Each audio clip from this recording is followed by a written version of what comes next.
The Gamecocks needed overtime tonight, but they bested the Bulldogs of Gardner-Webb 2-1. Mark Burston's side got their first win of the season in comeback fashion. The Gamecocks are coming off a 4-1 loss to their arch rivals from the upstate, while the Runnin' Bulldogs of Gardner-Webb are coming off a 3-0 loss to Charlotte. Although both teams struggled to find a foothold, the first half was not short of offense. Both sides had clear sniffs of goal, but only came close to breaking the deadlock. Both goalkeepers made 3 saves in the first half. Not 2 minutes into the second half, Jorge Salgado bagged GWU's first goal, and the Gamecocks were in a mess of trouble. But USC was not to be counted out. Brian Banahan converted his spot kick to draw USC level on 79 minutes. In sudden death overtime, Tucker Monheimer was the hero for the Gamecocks. He scored USC's second goal and propelled them to 1-1 on the season so far. USC will be back in action this Friday, September 6th, when they host USC Upstate at 7 p.m.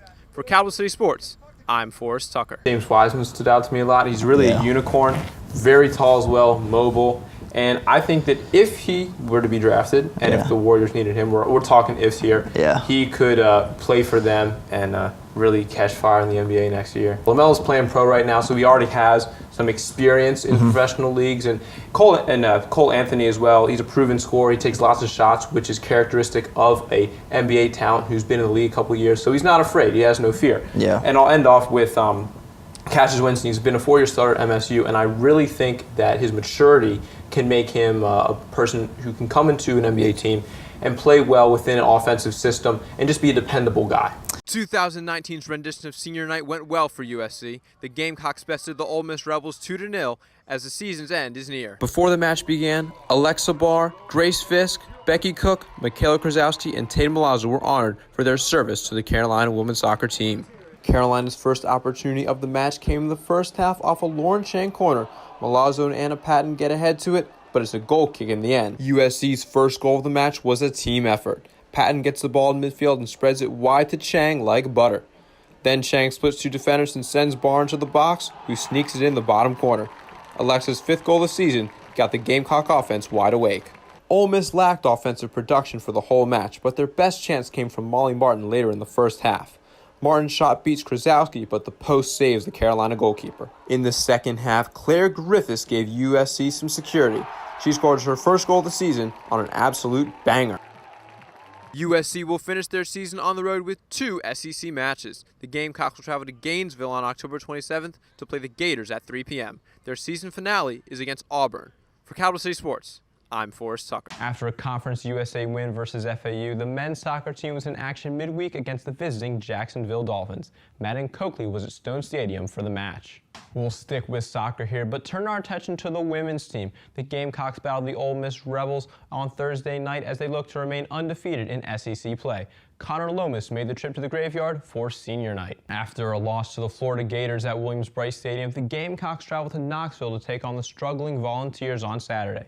Justin Lindler was at Neyland Stadium for this SEC contest. So who's your take on this, Forrest? You got with the Ravens. Yeah, of course you are. Yeah. Well, the LJ train's going to keep moving on, Jake.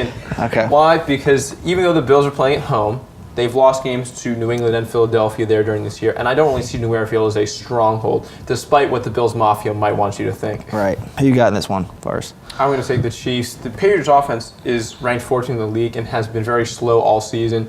There's no Gronkowski, and Julian Edelman does continue to bail out Tom Brady when he needs it, but sometimes that's not enough. Yep. So I'm going to take Kansas City in this matchup, but the reason on the other side of the ball, talking about the Chiefs right quick, is that the Patriots have lost a couple games to mobile young quarterbacks with the likes of Lamar Jackson and Deshaun Watson the past couple weeks. So I think that their skid's going to continue, but they should right the ship with their last couple games of Patriots after taking the loss in this one. After a devastating loss to Mizzou and Como last week, the Gamecocks bounced back tonight. With a healthy Ryan Helinski and an established run game, USC got their first SEC win. Family weekend in Columbia brought the crowds to Williams-Brice for the first night game of this season.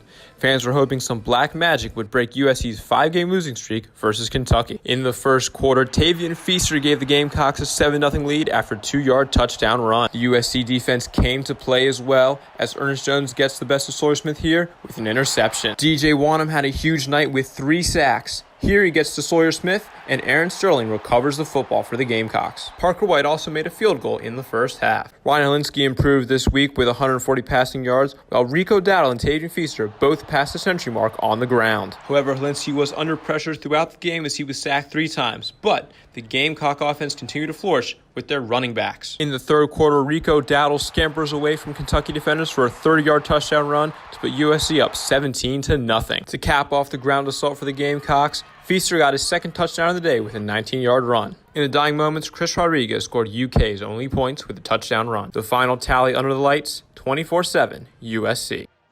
The bye week is next for Carolina, and their next test is away to UGA on October 12th. For Capital City Sports, I'm Forrest Sucker. Buy me some peanuts and Cracker Jacks because Carolina baseball is in full swing. There sure is a lot to get to on this week's episode of Capital City Sports. We'll have coverage for baseball and women's tennis, as well as men's and women's basketball. Despite a loss on opening day, the baseball team is impressed on the diamond so far. A 3-game series versus Charleston Southern was their next challenge. Matt Boombaka was at Founders Park. The Twins surprised me. I did not think that they were going to be a 3 seed at all. But interesting stat here, they're the first team to have 5 30 home run hitters. And I think that's really great for them. They're going to have a lot of firepower. Can they get past the Yankees and other teams on that side of the bracket? I don't know. And Atlanta has been waiting for a sports title for such a long time. If the Braves can win this, it'll be amazing. Another really great baseball story come October when the weather gets chilly. USC's first match of the Gamecock Invitational ended in triumph tonight. Tom Mendoza's team downed the Maryland Terrapins 3-2 in a 5-set thriller. The Carolina Volleyball Center was packed tonight, and Gamecock Jesus was in attendance as well. Last time out, USC lost to number 9 Wisconsin 3-0. The Terrapins, however, won their last game versus Princeton 3-2. The Gamecocks started off the match slow as the Terps were up 6-1 during the first time out. Maryland went on to win the first set 25-21. The match got closer in the second as USC found their swagger and won that set 25-23. The Terrapins continued to fight back, but the Gamecocks were led by Michaela Robinson's great offense as the game continued. Michaela Shields put in a shift on offense as well. The Terrapins matched the Gamecocks' offensive prowess and forced the 5th set late on. In the final battle of the match, UMD's Jada Gardner spikes the ball wide, and USC gets the glory. USC improves to 6-4 in the season and will be busy on Sunday the 22nd with a doubleheader. You can watch the Gamecocks battle Kennesaw State at noon and High Point at 6. For Capital City Sports, I'm Forrest Tucker. We also mentioned before we started taping that Anthony Lynn is on the hot seat in LA. I was about to say San Diego there because I'm not used to calling them the LA Chargers yet. However, Lynn is a guy where he's had a couple seasons, but I would expect more out of the Chargers, to be fair. They have a proven quarterback in Phillip Rivers, and even though Melvin Gordon held out, they had Austin Eckler, and now they have Gordon back. You'd expect them to just have a better season based on the offensive weapons they have, but they have not. New Orleans is on a hot streak. They've won 3 straight, but I don't know if they've been tested enough this season. And this test, there's a huge one coming in the form of the Niners. I think they're going to take it, and we'll probably see the Niners really deep into the playoffs this year, Jake.